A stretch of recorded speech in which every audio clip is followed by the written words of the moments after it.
Do you feel like you don't really know where your money is? Do you have maybe a hodgepodge, as I like to call it, collection of investments that you've accumulated over the years, and you've got some assets or some funds that maybe you bought years ago or decades ago, or maybe an advisor bought funds for you, but you're not really sure what's in them and where your money is and what you own.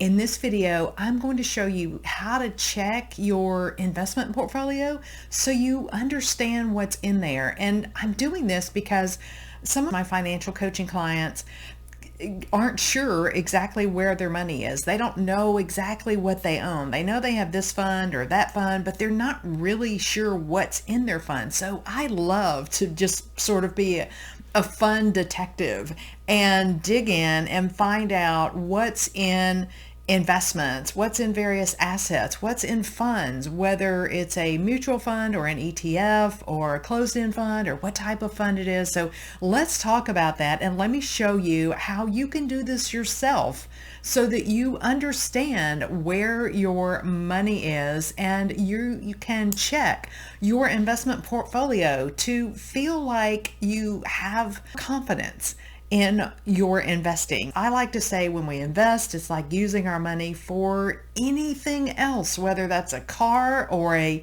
winter coat or whatever it is. We first figure out what it is we want our money to do for us, and then we go pick those investments that give us those results we want. And we make demands on our money. We insist that we get what we want from our money, just like we do from a coat or a car or anything else that we allow to take money from us.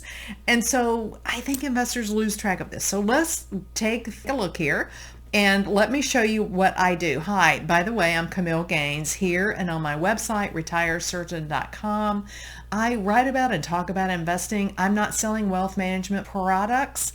I am a financial coach, and I am a financial writer, and I just am interested in investing. I love it. I've been investing my entire life, which you can see that's been a while.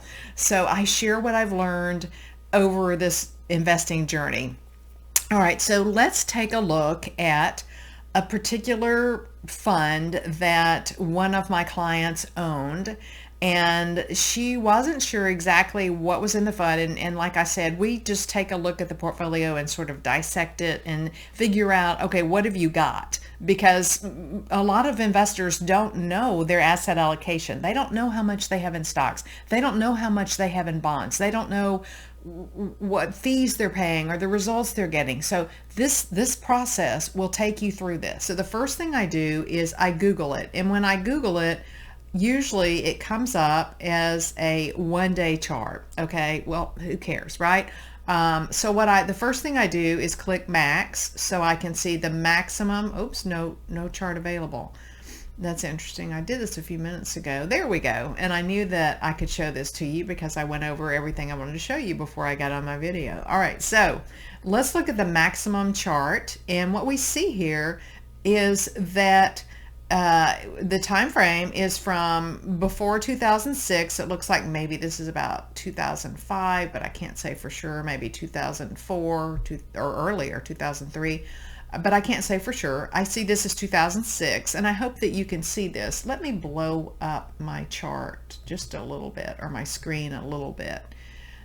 Someone complained that my image, the part I'm taking up on here, was not big enough, so I made me a little bit bigger, although what I'm about is the information I'm sharing with you, so not about how I look or you seeing me.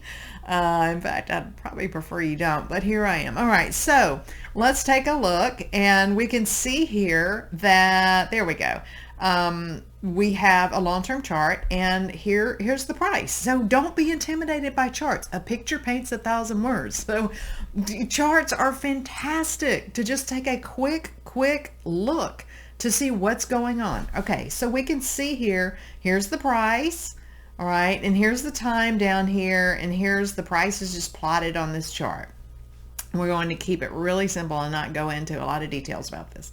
Okay, so we see this high here, and this was, we can just move our cursor, and this was August 2021, and it was $21.37, and we see now it's $13.95. So that tells us relative to, where it was at any given time frame, and this will of course be different when you look at this video, since my video will be up for a long time.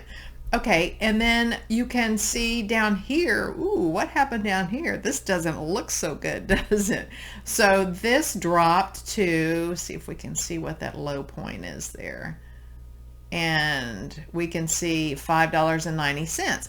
So the low point was somewhere around $5.90, and we can see now, again, it's around almost $14. Okay, so that gives us a really great perspective. Isn't that valuable? To see just a big picture of where the price has been. I like to say that any investment you buy, the value of it or the price of it, which are two different things I won't go into, but it goes up and down. It goes up and down, just like home prices, and just like I like to say cashmere sweaters, they go on sale, it's seasonal, and you're using your money for these different things. So let's see if you got it on sale, or if you're paying full price, or if you're paying above full price. Okay, so here we can see here where it is, and it's sort of in the middle or near the middle of the price range that we look at for long term. What I know about this fund, and I saw right off, I Googled PTY and I saw some different information on it. And what I saw was that it's called a closed-end fund. So the most popular funds are mutual funds that you probably know about, and ETFs or exchange traded funds. And then there are also closed-end funds. Closed-end funds sell a limited number of shares, and they have a net asset value. It's called NAV. It's a really important word for investors to know, or acronym for investors to know.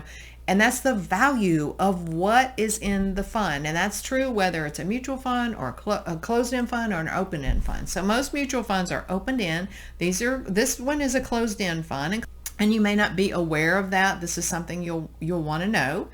And this particular investor, she had a diverse portfolio of assets that had been recommended by a family member for her, that she said was just an incredible investor, just had done super, super well. So she was very comfortable buying these assets. Even though she didn't really understand them or know much about investing, she just wanted to follow his advice. Okay, so we see it's a closed-end fund, and then knowing it's a closed-end fund, I know that I like the CEF Connect to research closed-end funds. So if you see that you've got a closed-end fund, you can go to CEF Connect. This thing has been around for, I bet I used CEF Connect maybe like 30 years ago, and it looks like they've been bought by Nuveen. But let's take a look, and they're going to have some fantastic information. You can use different sources to look up anything like this. Just type in the ticker, and some of my favorite sources are for closed-end funds, CEF Connect, the actual company that issued the fund, Morningstar Survey is a really great place to research funds. And also I love Yahoo simply because I started this so long ago, decades ago, and way back when there wasn't a whole lot online, I looked in Yahoo as well. So will be a lot of places where you can do this. Wherever you are and whatever type of fund it is, this information will almost all apply. So stay with me. Don't say, well, I don't have any closed-end funds. Okay, this will be important for whatever it is that you have. All right, almost everything, and I'll tell you when it's not. Okay, so what we're going to see here is it just gives us a brief summary about the fund here, and it tells us what they invest in, a dynamic asset allocation strategy among multiple fixed income sectors in the global credit markets, including corporate debt, mortgage related and other asset-backed securities, government and sovereign debt, taxable municipal bonds, and other fixed, variable, and floating rate income producing securities of U.S. and foreign issuers. including emerging market insurers. Okay, that sounds really complicated, but basically it's saying that it invests in debt, which is usually bonds, but there are different types of debt, but most commonly people think of bonds and all different kinds of bonds. That's basically what it's saying. Both in the US, I'm a US investor, and outside of the US, and all types of both government bonds in the US, outside the US, in bonds or debt that is fixed, variable. It can go anywhere, right? Okay, so that's what we see. And then we're going to look more to see what exactly you're invested in, because this is where your money is. This is where your money is, your money that you've worked so hard for or someone's worked hard for. Okay, so let's take a look. The next thing I want to look at, and there's just so much in here, I'm going to touch on sort of the big picture things. And I wasn't going to go over this, but I do see right off, and I can't scroll by it. It's got almost 43% leverage in here, effective leverage, 43%. That's interesting. Okay.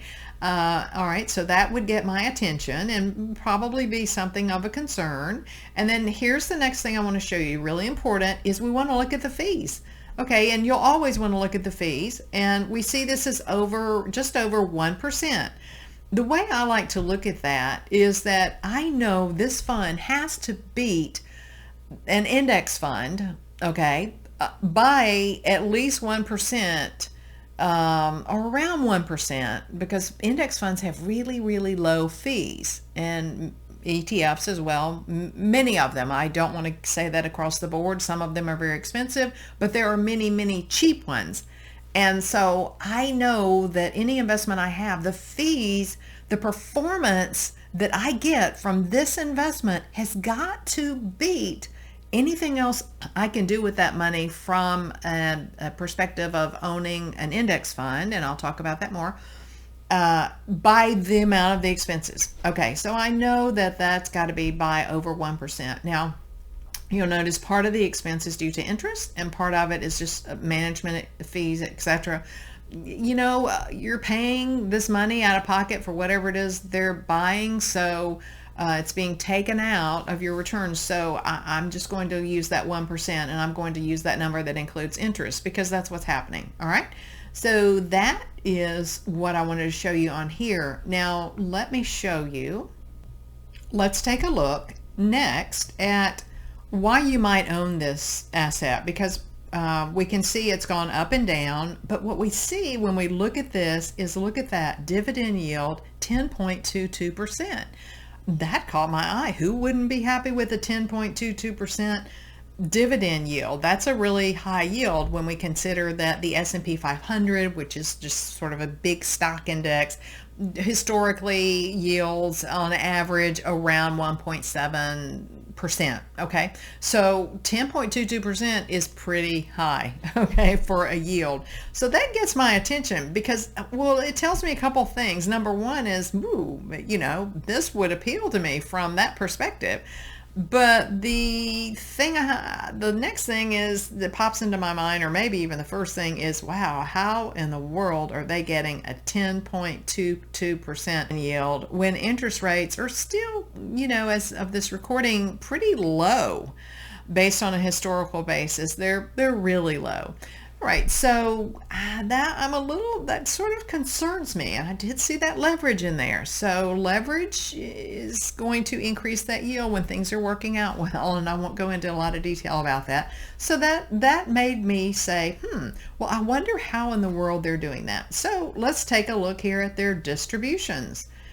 And we see that the distributions are here, and here's the distribution history.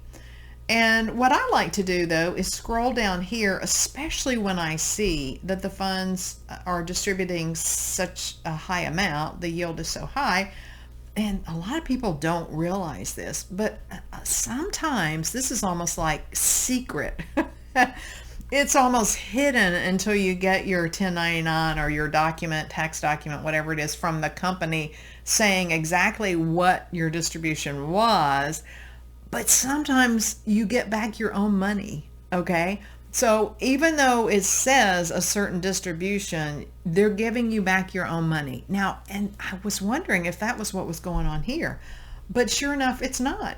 That's ROC, return of capital. And I thought, well, are they buying and selling securities? And there's a gain or loss when they're doing that. That would be a long-term or short-term gain. That's capital gain.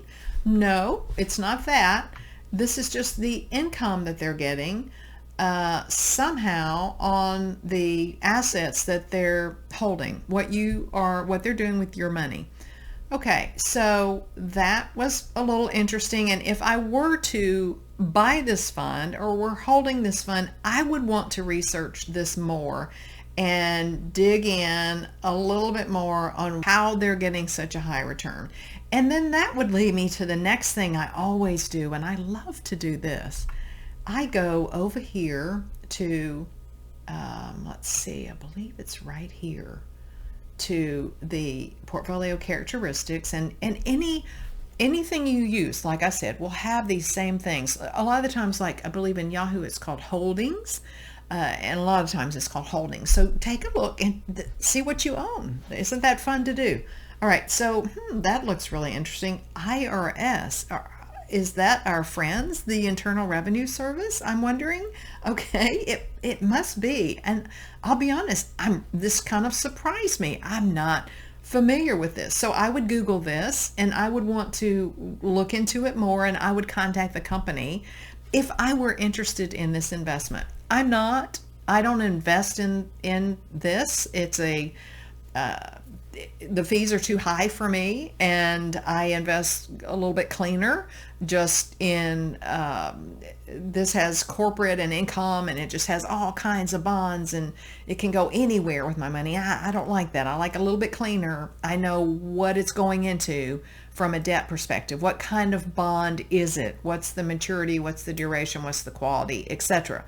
So this wouldn't work for me for that reason. And also the fees are just too high, because already in this day and age, we're getting negative returns from bonds with the inflation rate being high as of this recording. But we saw that this has a yield of over 10%. So we probably wouldn't have a negative return with this, but there are other reasons that these are the main reasons I wouldn't select this. So I just want to make that clear. I'm not recommending this. I don't recommend anything. I'm just showing you how you can understand your investments better, and that's what this channel is about. Okay, so I see that they have a lot of these IRS US dollar, I guess. 3.5, is that the yield? I'm guessing that sounds about like what the yield would be based on recent interest rates. And it looks like maybe this was the issue date, 31 years, I'm wondering. I'm not really 100% sure. 10 years, 5 years, those are common issue dates for bonds, and that means how long the bonds will last until they mature. Here's this Wesco Aircraft Holdings. Now that rings a bell with me. That looks like a bond that yields or has a rate on it of 10.5%. That's the interest rate probably stated on the bond. That would make sense to me. So normally when I look at a bond fund with a client or something that I own as well, I'll see a list of a lot of bonds like this. This rings a bell. This looks familiar. All this IRS debt, I'm a little confused about this, especially since it looks like the interest rates are low, the yield is high. I did see that leverage, so I'm not sure exactly how they're getting this return here. So I would want to know that, okay? And I think every investor, I don't want to say should, I hate the word should, might want to know it as well. Okay, so we saw that. We see the average coupon, this is really important in relation to the distribution or the yield, is 5.81%. So they've got to be doing some fancy stuff to be yielding 10%, over 10%. When we know the average coupon, and that means the holdings, the coupon is the interest rate stated on those holdings, the average is just under 6%.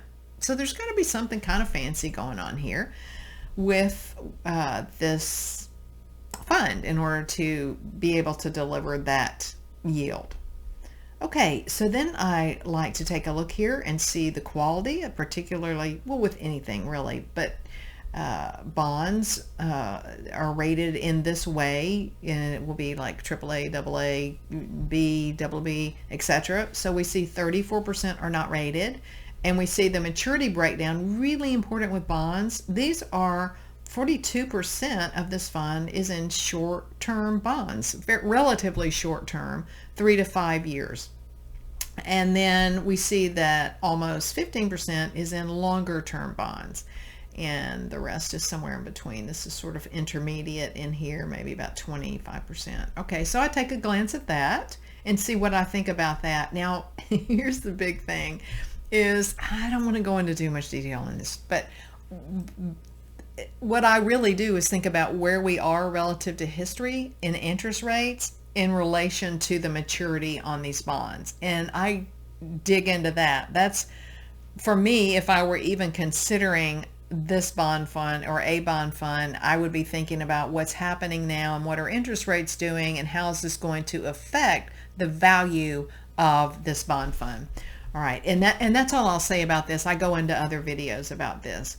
And then we can see here the breakdown of the different types of debt securities that they own. Here's swaps, derivatives. So, yep, they're doing some fancy stuff in here. We'll take a glance here. This is important, the country allocation. And we can see the United States is about 92%. And then the other thing we haven't talked about, which is the most important reason to use your money for anything, and that is the return you're going to get. What is this fund or this investment or asset going to give you for your money? And that's what we want to look at next. All right, we saw it yields about 10%. Let's take a look at the return a little bit more. So I'm going to scroll up and look at performance here. I'll bet it'll be there, and sure enough, there it is. But let's take a look. So here's the price. Here's net asset value, NAV. Remember, I told you about that.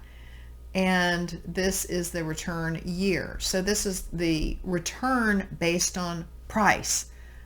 Now, we saw the yield was 10.7, no, it wasn't 7. I think it was 10.22, something, just over 10%. And the return, or that yield, is reflected in the return, the total return.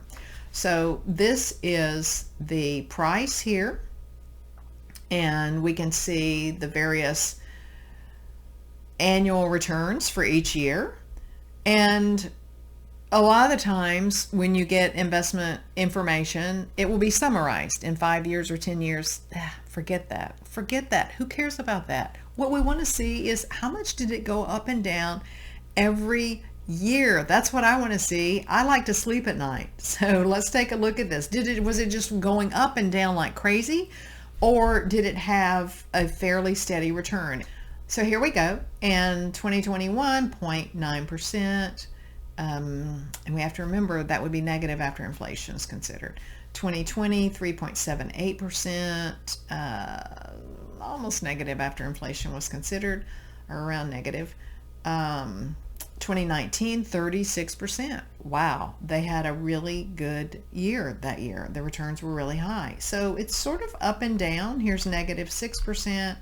Negative 12%. Here's 60, almost 63%. So this is not your grandma's bond fund, okay? This is not your grandma's bond fund. And it fluctuates a lot in pricing, up and down. And typically investors own bond funds for stability, but there's a whole other, thing that needs to be understood around that. And bonds and bond funds don't always go up. They don't always go up when stocks go down. Sometimes they move in the same direction. And I've done another video on that you can see. So I wanted to show you that because that's super important. So now we have looked at the fees. We've looked at the holdings in the fund, so you know what you own. We've looked at the returns that the fund has gotten over the past 20 years. Now, I can't end this video without saying what we've got to consider is the overall economic picture, macro. What was happening over the past 20 years? Well, interest rates were really low until very recently as of this recording. So interest rates were going down during that whole time frame. And when interest rates go down, bonds and bond funds go up. So that would have helped this fund most likely perform well. From a quick look at the holdings or any type of, almost all bond funds go up when interest rates go down. So I have to go, interest rates were going down, so that would have affected the performance. I wonder what will happen going forward.